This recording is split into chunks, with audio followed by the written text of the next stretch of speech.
तो आपको बता दें कि जिस चीज का इंतजार किया जा रहा तो आखिरकार वो बड़ी खबर आ चुकी है। सीपी राधाकृष्णन देश के नए उपराष्ट्रपति बन चुके हैं और ये भारी जीत मिली है। जितना अनुमान था उससे भी ज्यादा वोट पड़े हैं सीपी राधाकृष्णन एनडीए के उम्मीदवार को 452। जी हाँ, ये बड़ी खबर आपको बता दें, बड़ी जीत एनडीए उम्मीदवार सीपी राधाकृष्णन को उपराष्ट्रपति चुनाव में। दूसरी तरफ बी सुदर्शन रेड्डी को मिले 300 वोट, ये इस वक्त की बड़ी खबर है। तो दूसरी तरफ देखा जाए एनडीए ने ज्यादा वोट हासिल किए हैं, जितनी उम्मीद थी उससे भी ज्यादा वोट यहां पर सीपी राधाकृष्णन लेते नजर आए और इस तरह से वो अब देश के नए उपराष्ट्रपति बन चुके हैं। उन्होंने विपक्षी उम्मीदवार को हराया है इस चुनाव में और 452 वोट, सुदर्शन रेड्डी को मिले 300 वोट। ये इस वक्त की बड़ी खबर। आज हुई थी मतदान की प्रक्रिया और उसके बाद ये नतीजों का ऐलान रिटर्निंग अधिकारी द्वारा ऐलान किया गया, जानकारी दी गई। तो आपको बता दें कि 367 सांसदों ने हिस्सा लिया था और उसमें से 452 जो वोट हैं सीपी राधाकृष्णन को मिले, जो वर्तमान में राज्यपाल हैं, लेकिन अब बड़ी जिम्मेदारी निभाएंगे देश के वाइस प्रेसिडेंट के तौर पर। 452 वोट, सुदर्शन रेड्डी को मिले 300 वोट। 385 का बहुमत था, 369 कुल संख्या। कुछ वोट रिजेक्ट भी हुए हैं, ये भी जानकारी दी गई थी। तो 452 वोट लेकर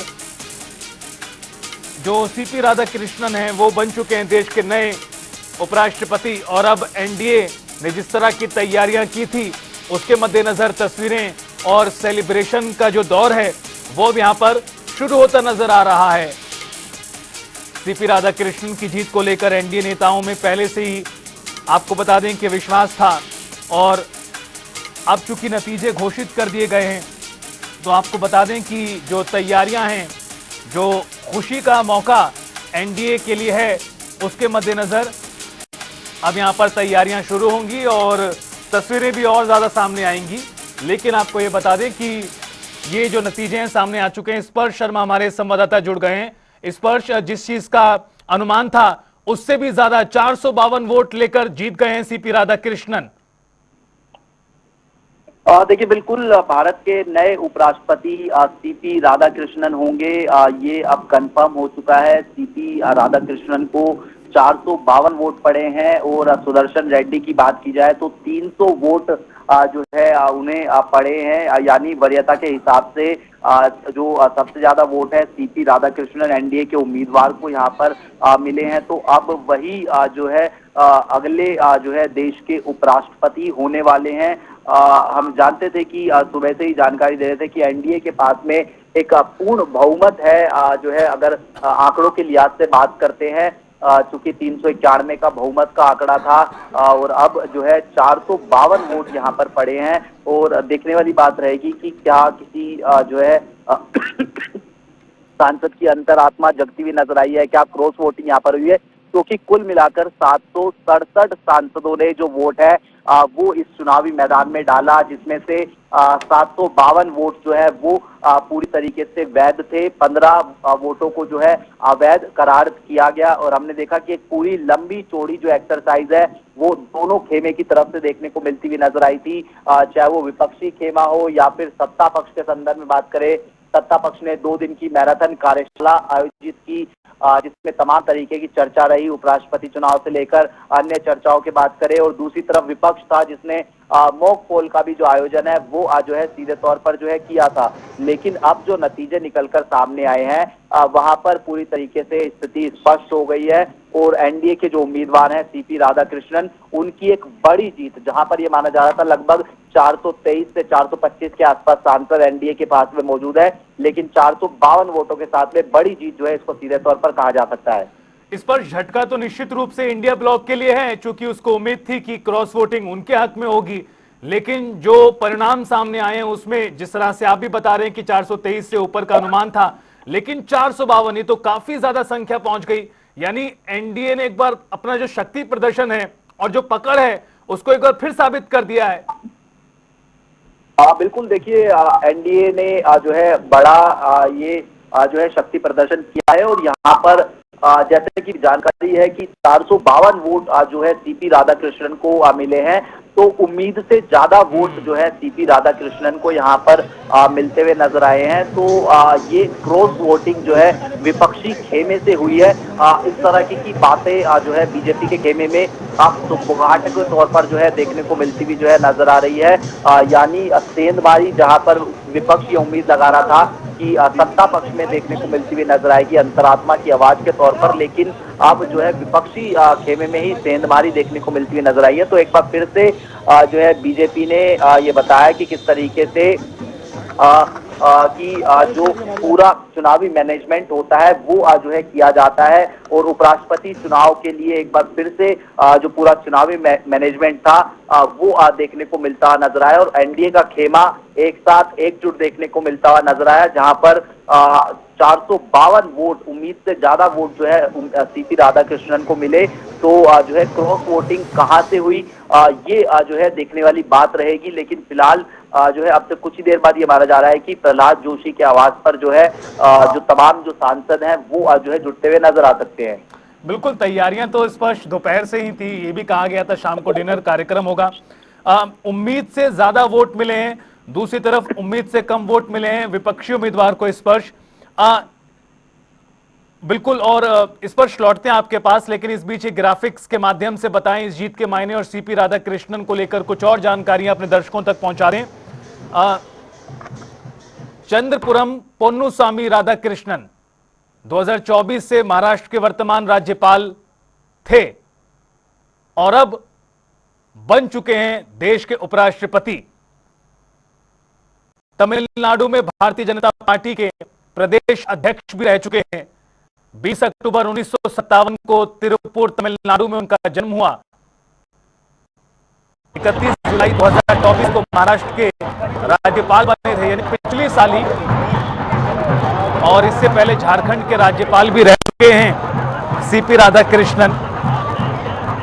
झारखंड कार्यकाल में अन्य राज्यों का भी कार्यभार उन्होंने संभाला था, उपराज्यपाल, राज्यपाल के तौर पर। आरएसएस के स्वयंसेवक से राजनीतिक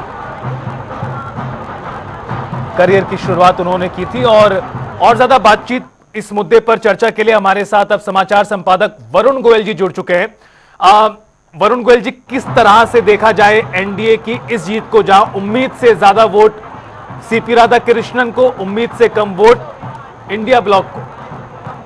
बिल्कुल, देखिए रितेश, इसमें क्रॉस वोटिंग हुई है एनडीए के फेवर में। ये इंडिया ब्लॉक की एकता के लिए बड़ा झटका हम कह सकते हैं, क्योंकि ये जो माना जा रहा था कि 425-427 के आसपास एनडीए है, लेकिन और 325 के आसपास इंडिया ब्लॉक है। यहाँ पे जिस तरीके से ये क्रॉस वोटिंग हुई है, 450 का आंकड़ा पार किया गया है। आपको मैं बताऊं कि दिन में बीजेपी के एक नेता कह रहे थे कि 427 हमारा श्योर शॉट है कि इतनी तो हमें मिलेंगी, लेकिन 452 और इसमें 15 वोट इनवैलिड हुए हैं, अवैध घोषित हुए हैं इस टोटल मतदान के अंदर। ये भी एक बड़ी बात है। उसके बाद 450 का आंकड़ा पार कर लेना, ये नंबर बहुत बड़ा है। क्रॉस वोटिंग हुई है, इंडिया गठबंधन में जो सेंध लगी है उसको लेकर के खूब बातें होने जा रही हैं, क्योंकि कहा तो ये जा रहा था कि क्रॉस वोटिंग इधर से कर होगी, लेकिन हुआ उल्टा। वहां क्रॉस वोटिंग हुई है। उसके अलावा जो न्यूट्रल थे, जो ना एनडीए के साथ थे, जो ना इंडिया गठबंधन के साथ थे, बीआरएस, बीजेडी, अकाली दल, इन सब ने किनारा कर लिया था। वाईएसआरसीपी वो फेवर में चला गया था एनडीए के साथ। तो कुल मिलाकर जो विपक्ष एक मजबूत स्थिति दिखाना चाह रहा था वो नहीं दिखी। 152 वोटों का अंतर बहुत बड़ा अंतर है, इसे हम भारी जीत कह सकते हैं। और एनडीए ने अपने 427 के आंकड़े को 452 तक पहुंचाकर मतलब अपने आप में अपना बूथ मैनेजमेंट या फ्लोर मैनेजमेंट, हाँ कहेंगे हम, जो फ्लोर मैनेजमेंट है उसका लोहा मनवा लिया है। खबरें आ रही थी कि एक एक वोट के लिए बीजेपी जो है वो बात कर रही है। जैसे स्वाति मालीवाल की खबरें थी कि उनसे बीजेपी ने बात करने की कोशिश की। प्लानिंग जैसे थी कि हर नेताओं, जो बड़े नेता हैं, उनके घर पे उनके क्षेत्र के सांसदों का ब्रेकफास्ट हुआ। प्रधानमंत्री ने कार्यशाला जो थी वो अटेंड करी। और कुल मिलाकर के देखा जाए तो जो फ्लोर मैनेजमेंट की गई उसका रिजल्ट साफ तौर पर रितेश यहाँ पर दिखा है और इस जीत के अपने मायने हैं कि अपने आप को मजबूत पोजीशन में दिखाया है ऐसे समय में जब विपक्ष सरकार को लेकर कई तरह के सवाल उठाता रहा है। नैरेटिव जो है उस नैरेटिव में बीजेपी ने बड़ी लड़ाई सेट की है। बिल्कुल, और काफी अहम ये पॉइंट रहेगा कि नैरेटिव में जो एक तरह से विपक्ष की कोशिश थी कि डेंट दिया जाए एनडीए को, हालांकि उसका उल्टा हुआ, एनडीए मजबूत हुआ। आने वाले वक्त की राजनीति में इन परिणामों का किस तरह का असर होगा? हम ये जानते हैं कि सरकार पर किसी तरह का कोई प्रभाव नहीं था इस चुनाव से, नतीजे भी कुछ कुछ अनुमानित थे, लेकिन इतने बड़े अनुमान आएंगे, इतने बड़े नतीजे आएंगे, इसकी उम्मीद कम थी। आने वाली निकट भविष्य की राजनीति पर किस तरह के प्रभाव पड़ेंगे? इसमें विप जारी नहीं होता है और सीक्रेट वोटिंग होती है तो ये तो नहीं पता लगेगा, लेकिन जिस तरीके से क्रॉस वोटिंग हुई है, किसने क्रॉस वोटिंग की है? ठीक 2 घंटे पहले जयराम रमेश ने कहा था कि अपोजिशन यूनाइटेड रहा, पूरे 315 एमपी जो विपक्ष के हैं उन्होंने मतदान किया और अनप्रेसिडेंटेड 100% टर्नआउट रहा। तो 315 ने मतदान किया तो ये फिगर 300 कैसे रह गया? ये बहुत बड़ी बात है। 15 सांसदों का आंकड़ा कम नहीं होता है। जिनके वोट इनवैलिड घोषित हुए वो जानबूझ के हो गए, उनको मतलब इतना अनुभव था उसके बाद उनके वोट इनवैलिड कैसे घोषित हो गए? ये सारी बातें हैं। बीजेपी का या एनडीए का नंबर 427 से 452 कैसे पहुंचा, इन पर बहुत एनालिसिस होगा, बहुत सारी बातें होंगी, लेकिन एनडीए ने ये दिखाया है कि वो बहुत मजबूत है फ्लोर मैनेजमेंट में। भले ही बीजेपी की पूर्ण बहुमत की सरकार नहीं है, उसके बावजूद जो फ्लोर पे उसकी स्थिति है, चाहे कई ऐसे बिल हो जिनको लेकर चर्चाएं थी, जैसे वक्फ बोर्ड का बिल हो, वो दोनों सदन से पास कराने में कामयाब रहे थे। तब कहा जा रहा था कि ये नहीं हो पाएगा क्योंकि इस बिल पे कुछ सहयोगी पार्टियां असहज हो सकती हैं। उन सब के इतर अब देखा जाए तो 452 का फिगर क्रॉस वोटिंग, कांग्रेस या इंडिया ब्लॉक के पास जो एक्चुअल नंबर था उससे कम वोट उनको मिलना, एनडीए के पास जो नंबर था उससे एक्चुअल से ज्यादा वोट उसे मिलना, मतलब कुल मिलाकर कहा जा सकता है कि फ्लोर मैनेजमेंट बहुत बेहतर रहा बीजेपी का। एक एक नेता जो थे वो मैन टू मैन मार्किंग कर रहे थे, एमपी टू एमपी मार्किंग कर रहे थे कि कितनों को अपने साथ लाया जा सकता है, और जो एक नैरेटिव की लड़ाई होती है उसे भी एनडीए ने जीता है बिहार चुनाव से पहले कि एनडीए बहुत मजबूत है और एनडीए अपने नंबर से भी एक्चुअल कहीं आगे जा सकता है। बिल्कुल, एक आखिरी सवाल और आपसे वरुण गोयल जी, डेंट तो लगा है निश्चित रूप से विपक्षी गठबंधन को, आने वाले वक्त में ये किस तरह से एनडीए के नेताओं, बीजेपी के नेताओं का मोराल बूस्ट करेगा ये परिणाम? छोटे छोटे पॉइंट हैं। जब लोकसभा चुनाव के नतीजे आए थे रितेश, तो कहा जा रहा था कि ये सरकार शायद उतनी फ्रीडम से ना चले जैसे 10 साल चली है, लेकिन जो एक के बाद एक बिल पेश किए गए, उन्हीं सभी लोगों को उन्हीं पदों पर रखा गया, चाहे वो रक्षा मंत्री हो, चाहे गृह मंत्री हो, चाहे लोकसभा अध्यक्ष हो, चाहे वित्त मंत्री हो, तो लगा ही नहीं कि सरकार का स्वरूप बदला है। उसके बाद हरियाणा, हिमाचल, महाराष्ट्र जीतकर बीजेपी ने जबरदस्त तरीके से 240 के दंश को धोया, और फिर जब अचानक से बीच में उपराष्ट्रपति का चुनाव आ गया जिसमें नंबर थोड़े से भी इधर उधर होते, हालांकि बनना एनडीए का ही था, लेकिन नंबर इधर उधर होते तो भविष्य में सहयोगी दलों के लिहाज से एक प्रेशर रहता, लेकिन 152 वोट के अंतर से ये स्पष्ट हो गया कि ये सरकार की मजबूती साफ तौर पर दिख रही है, उसका फ्लोर मैनेजमेंट बहुत अच्छे से दिख रहा है, और समय पड़ने पर कोई परिस्थिति अगर आगे बनती है तो इस फ्लोर मैनेजमेंट में अभी इंडिया ब्लॉक पीछे रह गया है, क्योंकि बहुमत से 67 वोट ज्यादा मिले हैं एनडीए को और बहुमत से 85 वोट कम मिले हैं इंडिया ब्लॉक को।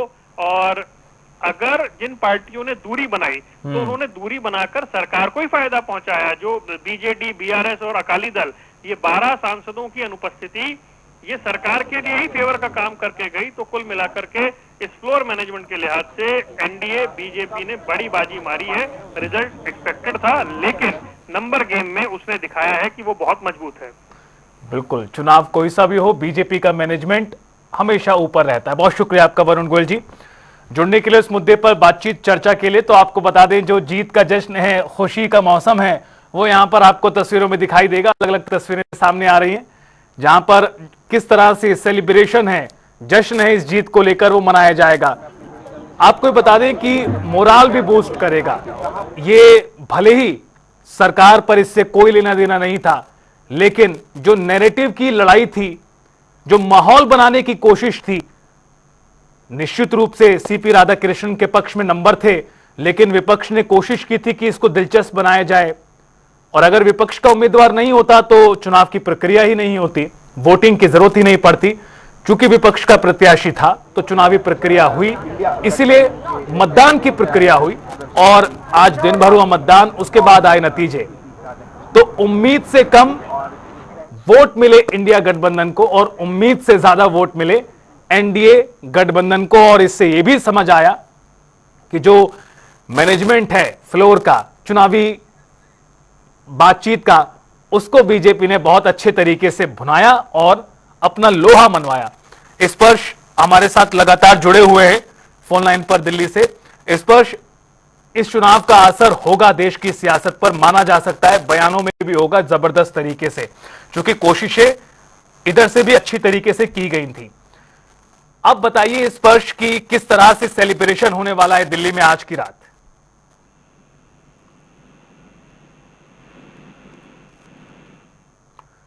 स्पर्श, क्या आप तक आवाज पहुंच पा रही है?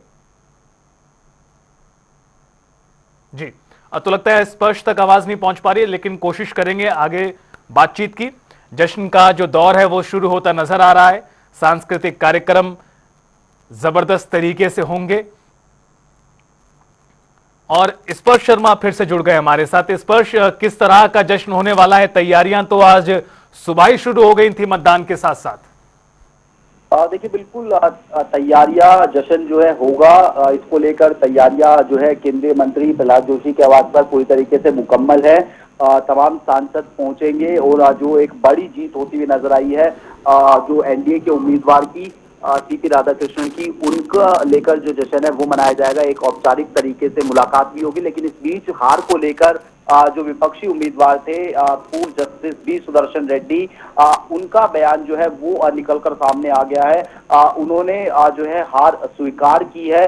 सबसे पहले ये जो है लाइन उनके लेटर जो है उसमें लिखी हुई है और उसके साथ साथ उन्होंने जो है आलेख किया है कि उनके अपने जीवन में उन्होंने हमेशा जो मार्गदर्शन मूल्य रहे हैं, संवैधानिक नैतिकता, न्याय और हर व्यक्ति की गरिमा, उसका जो पालन है उस पर हमेशा से जो है जोर दिया है। और जो है साथ साथ जो विपक्षी पार्टियां हैं उनका भी धन्यवाद किया है कि ज्वाइंट जो कैंडिडेट है वो अपोजिशन पार्टीज की तरफ से जो है उनको बनाया गया था और जो है डेमोक्रेसी स्ट्रेंथ करने का जो काम है वो आने वाले समय में जो है किया जाएगा, ये वो उम्मीद करते हैं। और सीपी राधाकृष्णन जो कि नए उपराष्ट्रपति होंगे उनको जो है बधाई भी जो है दी है। तो एक तरीके से हार स्वीकार करने का जो काम है वो इस लेटर के जरिए जो है जो बी सुदर्शन रेड्डी है उनकी तरफ से जो है किया गया है। और अब अगर हम बात करें तो एनडीए खेमे ने दिखाया कि किस तरीके से जो चुनावी प्लानिंग होती है, जिसके लिए बीजेपी खासतौर पर जानी जाती है कि अपने जो कुनबा होता है उसको समेट कर रखने का काम जो है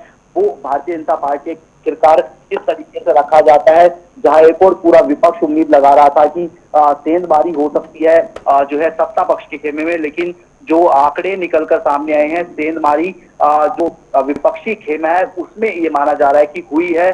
और जो है 425 के मुकाबले जो है 450 के ऊपर जो वोट है वो मिलते हुए नजर आए। तो लगभग अगर बात करें तो 20 वोटों का जो आंकड़ा है वो ऊपर बढ़ता हुआ नजर आया है। तो एक बड़ा जो है आंकड़ा और या फिर कहें कि बड़ी जो बम्पर जीत है उसको सीधे तौर पर जो है कहा जा सकता है। विपक्ष ने जरूर इस पूरे चुनाव को जो है संवैधानिक जो एजेंसीज है उससे माफ कीजिएगा संवैधानिक जो अगर बात की जाए तो किस तरीके से संविधान को बचाया जाए उससे जोड़ने की कोशिश जो है की थी। लेकिन जो पार्टियां एनडीए के साथ में हमेशा से देखने को मिलती हुई नजर आई है, और खासतौर पर साउथ की पार्टियों को लेकर असमंजस की स्थिति थी, जिसमें टीडीपी की बात की जाए, वाईआरसीपी की बात की जाए, वो तमाम पार्टियां एनडीए के साथ में देखने को मिलती हुई नजर आई हैं, मजबूती के साथ में खड़ी दिखाई दी हैं। और दूसरी तरफ जो विपक्षी खेमा है बेशक जो है उनके पास में नंबर नहीं थे, लेकिन लड़ाई लड़ने की कोशिश हुई, लेकिन सेंधमारी ये माना जा रहा है कि विपक्षी खेमे में होती हुई नजर आई है। बिल्कुल सेंधमारी हुई है और किस स्तर पर हुई है वो भी आप देख पा रहे हैं। लेकिन जो तस्वीरें आप लगातार देख रहे हैं सेलिब्रेशन की तस्वीरें हैं, और सीपी राधाकृष्णन की जीत को लेकर जो बीजेपी एनडीए नेता हैं, कार्यकर्ता हैं, वो अपनी तरफ से खुशी का इजहार करते हुए, इससे पहले जो तस्वीरें आप देख रहे थे वो केंद्रीय मंत्री प्रहलाद जोशी के आवास के बाहर की थी, जहां पर कार्यक्रम होना है। और इस बीच अलग अलग जगहों से कार्यक्रम, जो तस्वीरें हैं जश्न की, सेलिब्रेशन की, मुंह मीठा कराते हुए की, वो सामने आ रही हैं, वो आपको इस वक्त दिखा रहे हैं। आपको बता दें कि सीपी राधाकृष्णन की जीत को लेकर खुशी का माहौल पूरे एनडीए गठबंधन में है, अलग अलग नेताओं में है। और अभी जो जश्न है जो शुरू हुआ है वो भी आगे और इसी तरह से बढ़ेगा और दिलचस्प होगा। ये पूरा जो आज का परिणाम रहा है, इस पर बयान किस तरह के आते हैं, हमारे संवाददाता इस पर जानकारी दे रहे थे कि स्वीकार कर ली है यार बी सुदर्शन रेड्डी ने। इस पर निश्चित रूप से काफी दिलचस्प रहा ये पूरा चुनावी मुकाबला। अगर सुदर्शन रेड्डी नहीं होते तो इस तरह की नौबत ही नहीं आती, कोई वोटिंग की प्रक्रिया ही नहीं होती। लेकिन विपक्ष के उम्मीदवार के होने से मुकाबला दिलचस्प तो निश्चित रूप से बन गया था। क्या लगता है कहां पर जो विपक्षी गठबंधन है वो मात खा गया समझने में कि उसको भी डेंट पड़ सकता है इस तरह की सिचुएशन में? देखिए, विपक्ष ने इस चुनाव को बड़े ही सदैव तरीके से जो है चुनाव लड़ने की कोशिश की। जिस तरीके से हम जानते हैं कि उपराष्ट्रपति जो तत्कालीन थे जगदीप धनखड़, उनके साथ में विपक्ष का जो आंकड़ा था वो ठीक नहीं था। लेकिन उसके बावजूद जब इस तरीके से उनका इस्तीफा हुआ तो विपक्ष ने उसको पूरी तरीके से जो है भुनाया। जो बीजेपी है उनके ऊपर कई प्रकार के आरोप भी लगाए। और जब बीजेपी ने अपना उम्मीदवार साउथ से उतारा तो साउथ वर्सेस साउथ की लड़ाई बनाने की कोशिश जो है वो भी विपक्ष की तरफ से की गई, ताकि एक धर्म संकट जो है वो साउथ से जुड़ी हुई पार्टियों के सामने जो है खड़ा होता हुआ जो है नजर आए। क्योंकि हम जानते हैं कि सीपी जो राधाकृष्णन है ना, उनका बैकग्राउंड आरएसएस से जुड़ा हुआ भी देखने को मिलता नजर आता है। इसको लेकर भी तमाम तरीके के आरोप जो है विपक्षी पार्टियों की तरफ से जो है लगाए गए थे। लेकिन नंबर गेम के लिहाज से तो हमेशा से ही अगर हम बात करते हैं तो एनडीए का खेमा जो है वो आगे था और उनके पास में बहुमत भी थे। लेकिन जो विपक्षी पार्टियां हैं वो ये उम्मीद लगाए हुए थे कि कोई अंतरात्मा की आवाज, क्योंकि यहाँ पर पार्टियों के बीच में चुनाव नहीं होता है, सिंबल पर चुनाव नहीं होता है, दो व्यक्तियों के बीच में चुनाव होता है। और ऐसे में अंतरात्मा की आवाज पर क्या एनडीए के खेमे के कुछ जो दल है, कुछ जो सांसद हैं, वो जो है बी सुदर्शन रेड्डी के पक्ष में जो है वोट डाल सकते हैं। इसी को लेकर उम्मीद समय जो है लगाए हुए थे। कांग्रेस के अध्यक्ष मल्लिकार्जुन खड़गे के आवास पर बैठक भी हुई थी।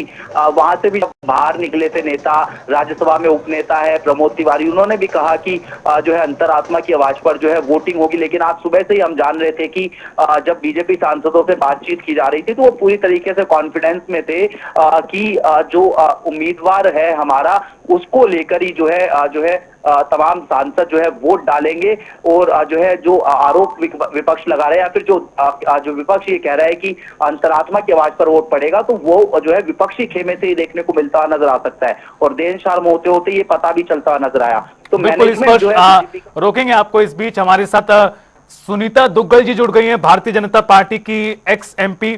सुनीता दुग्गल जी, स्वागत है आपका जनता टीवी पर। एनडीए उम्मीदवार उपराष्ट्रपति चुनाव में सीपी राधाकृष्णन की जीत हुई है, क्या कुछ कहेंगी आप? मैं सबको बहुत इस बात के लिए मुबारकबाद देना चाहती हूँ कि लोकतंत्र में जिस तरीके से जो है एक सभी ने अपने मत का प्रयोग किया और बहुत अच्छे तरीके से जो है एक शिक्षित और बहुत ही समाज सेवा तत्पर रहने वाले ऐसे जो है वो उम्मीदवार, एनडीए के उम्मीदवार, उनको जो है जिताकर उपराष्ट्रपति बनाया है। तो मैं सबको इस बात के लिए बहुत धन्यवाद करती हूँ और सबको पूरे समस्त देशवासियों को इस बात के लिए बधाई देती हूँ कि उनको एक बहुत ही अच्छे शिक्षित जो है समाज सेवी उपराष्ट्रपति जो है राधाकृष्णन जी के रूप में मिले हैं। जी दुग्गल जी, एक और सवाल आपसे। उम्मीद से ज्यादा वोट पड़े सीपी राधाकृष्णन को, 452, काफी ज्यादा वोट पड़ गए। इस नंबर को किस तरह से देखती हैं आप, जो उम्मीद से ज्यादा वोट पड़े हैं? देखिए, ये बिल्कुल जो मैं देख रही थी कि कांग्रेस के एक जो है उन्होंने नेता ने ये कहा था कि लोग अंतरात्मा की आवाज पर वोट करेंगे, तो उनकी बात बिल्कुल सही रही और लोगों ने अंतरात्मा की, जो हमारे सांसद हैं, माननीय सांसदगण, सबने अपनी अंतरात्मा की आवाज पर वोट दिए और उसी अंतरात्मा की आवाज से जो है इसमें मत प्राप्त हुए। 452 जो है हमें उम्मीद से ज्यादा मत प्राप्त हुए। तो इस बात के लिए मैं सभी को बहुत बहुत बधाई देती हूँ और बहुत बहुत धन्यवाद भी करती हूँ। बिल्कुल, बहुत शुक्रिया सुनीता दुग्गल जी हमारे साथ जुड़ने के लिए। और तो किस तरह से रहा ये पूरा आज का दिन, वो आपने देखा अलग अलग ब्रेकिंग न्यूज के माध्यम से और इन ग्राफिक्स के माध्यम से भी।